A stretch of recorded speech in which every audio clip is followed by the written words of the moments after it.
Ngiyanibingelela abalandeli baleli khasi, ngiphinde ngibonge futhi ukuthi nithathe leli thuba nabukela amavidiyo akule channel noma akuleli khasi. Namhlanje umuthi enginiphathele wona, nginiphathele umuthi obizwa ngokuthi ILABATHEKA. Abanye bawubiza ngokuthi INKOMFE. Lo muthi-ke lona uyasiza kakhulu uma ngabe uzowenza imbiza ephuzwayo, ungawenza futhi nembiza yokuchatha. Uma uzowenza-ke imbiza ephuzwayo-ke uyasiza ekutheni uvuselele amasosha omzimba, noma kuthiwa unenkinga yesifo senhliziyo uyasiza futhi lapho, noma kuthiwa unobuhlungu nje obusesifubeni uyasiza futhi lapho uma uzalokhu uphuza njalo ngo-half weglasi kabili ngosuku. Uyasiza-ke lapho ekutheni ulaphe lezo zifo noma udambise lezo zifo. Noma kuthiwa-ke unenkinga futhi yamathumba emzimbeni ahlala kuvele njalo nezikhathi zokuthi uhlale uvela amathumba, iphele ngala liqhamuke ngala. Uma ngabe uzophuza-ke le mbiza yalo muthi ILABATHEKA, uyasizakala-ke lapho ekuthenini kuphele leyo nkinga leyo yokuvela amathumba emzimbeni.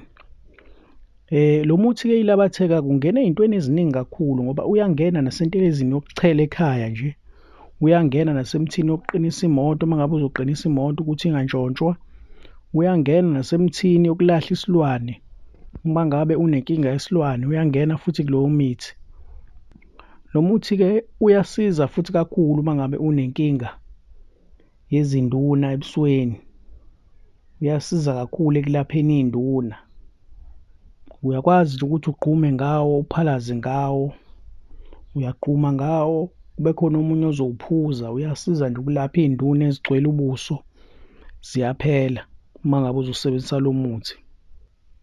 Uyakwazi-ke futhi ukuthi ubilise ngobisi bese-ke uchatha ingane uma inenkinga yalento ekuthiwa inyoni, le yamasimba azintambo ngaphakathi abasenganeni uma ngabe isencane isanda kuzalwa.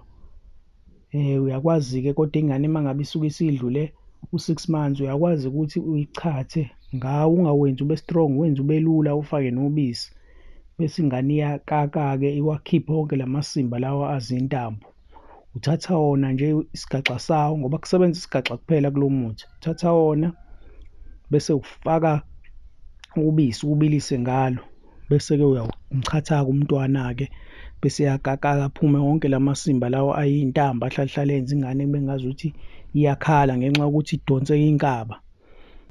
Uyasiza-ke futhi ekuphuzeni kwakho, uyalibulala-ke idlisa elingaphakathi ulikhiphe ngenzansi, uthole ukuthi selizophuma-ke seliphuma namakaka edliso uma ngabe mhlampe kunedliso walidla. Uyangena futhi nasezikhafulweni uma ngabe mhlampe ufuna ukukhafula umuntu wakho, uyangena emithini yezikhafulo. Kuwumuthi nje owenza izinto eziningi kakhulu, kodwa nje kuwumuthi wokuthi nawo uhlale unawo noma kuthiwa uyaphila uzwa lutho emzimbeni. Kuwumuthi wokuthi uhlale unawo ngoba uyavuselela kakhulu amasosha omzimba, ukuthi uhlale unawo nje njalo lokhu uy'phuzela nje njalo noma kabili ngosuku, lokhu uphuza noma ikanye noma ngalesi khathi okhumbule ngaso, ulokhu uphuza nje, uphuza kancane kancane ukuze umzimba wakho uhlale uphilile. Noma kuthiwa kunesifo esifuna ukungena kodwa sifica amasosha emzimbeni emaningi, evuselelekile, enamandla, akwazi ukuthi asikhahlele leso sifo, ungabi umuntu ohlala agule njalo. Ilona-ke ILABATHEKA leli abanye abalibiza ngokuthi INKOMFE. Ngiyabonga kakhulu, ngicela niqhubeke nokubuka la mavidiyo. Ngithi uNkulunkulu anibusise, aniphe amandla kukona konke enikufisayo kube impumelelo. Ngithi nethongo lenu ngabanye ngabanye ngiyacela ukuthi livule la kuvalwe khona, zonke izinto zikhanye. Thokoza.